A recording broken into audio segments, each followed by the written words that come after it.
Now I want to know, you walked in. Yeah. What'd you bring this time? Well, Sherri, I've been here several... Like 4 times? 4 times? Yeah. And congratulations on the new season. So Thank happy. you so much.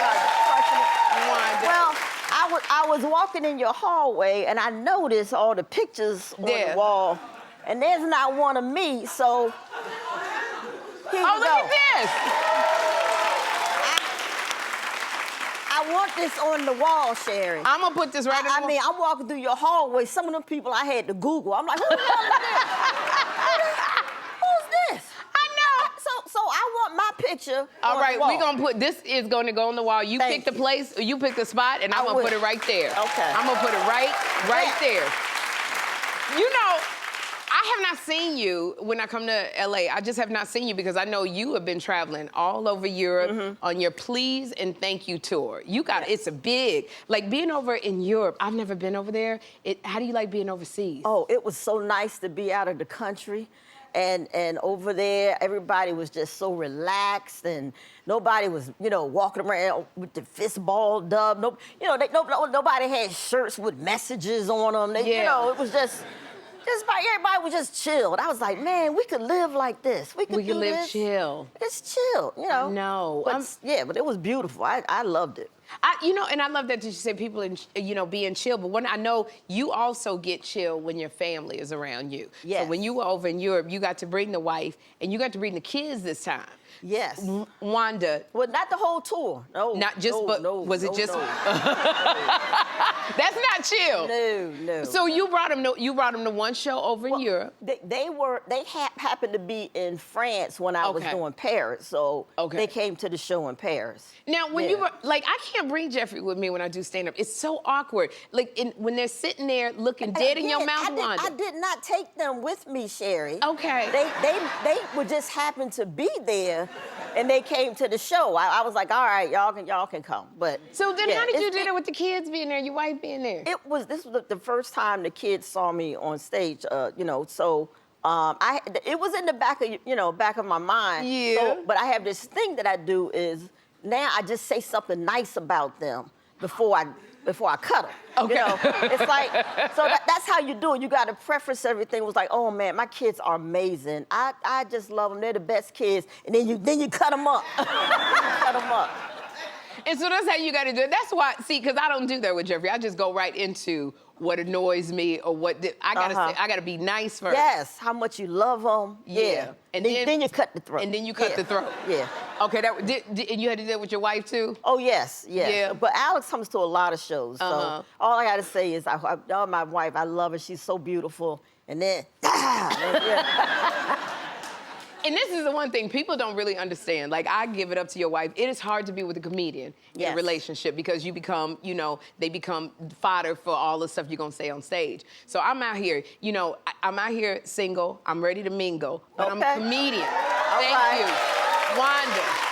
I am a comedian. That has been the hardest thing for me. So do you have any advice for me as I'm out there dating? Trickery. Okay. It's all trickery. Yeah. I know people say, oh, be yourself. Forget that. You'll be single forever. Okay.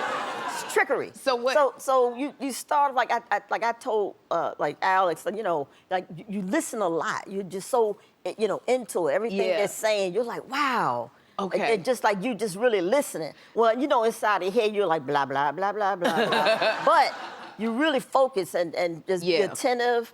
And they think like you're, this amazing person, cook. Okay. But a lot of it is. So I gotta say, because right now I do say I'm a good cook. I order from the places and I put it in the oven. Okay, and I take the food out that's already prepared. That's good. So you just saying I just gotta lat all of it. Just all that stuff. Just stay in contact and text and all that stuff.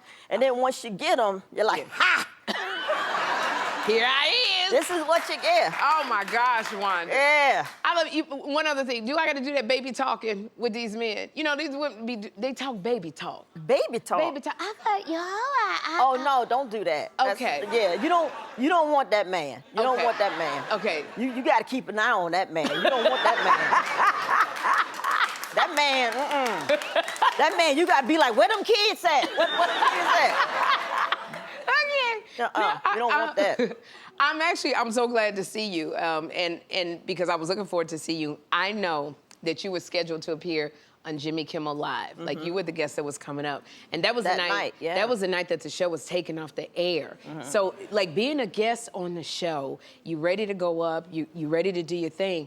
What was that like? What was going on? What was behind the scenes? During the day, I had something I had to do, so I was already in glam, but it was daytime glam. So I was doing my switch over to, nighttime glam and, basically a bigger lash. That's pretty much what that is.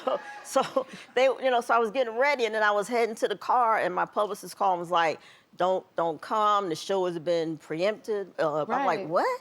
And then they told us, and then, online I saw all the stuff and text with Jimmy a little bit.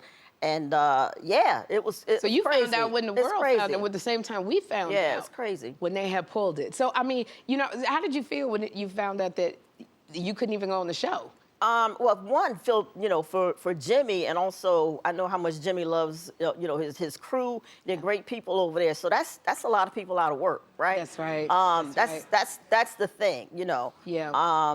And then it's just scary because you're like, damn, what's happening to freedom of speech? Absolutely. It's one thing if we, like, I think, like, you have a right to say whatever you want to say. And yes, there are consequences, but it should come from the people. It shouldn't come from the administration telling the companies what to do. So that's the scary part. It's the thing about, like, being a comedian. Because I always feel like the comedian is the one that says, the emperor is wearing no clothes. That was always the saying. So do you feel like when you go out on tour, when you go out on the road, that now your comedy has to be in any way filtered or censored? Short answer, no. Okay. But there, no, I'm gonna say what I'm gonna say. And I feel like if you come to by now, if you come to my show, you know what you're gonna hear. Yeah. I mean, if you show up to my show and you like all upset about it, you messed up again. That you shouldn't have. You jumped on the wrong pony. It's the wrong move. But to me now, it's just more about how I present it. Okay. So instead of coming out going, this sucks, this is awful, it's what do we have in common? Like, look, we can all agree on this, right? Right. And so start from there. Start from there. That's what I feel like, just being a comic. It's just like, I know my mission on the Sherri Show is where we start at is joy and laughter. That's where we start. Right. Because that heals a lot. And then we can go from there. But you're right. Wanda, they come to your show and they start feeling bad. It's like, you need therapy, because you know what Wanda gives you. Yeah, exactly. Hey family, whether it's Facebook, YouTube, TikTok, Instagram, or wherever you're watching this video, make sure you follow and subscribe.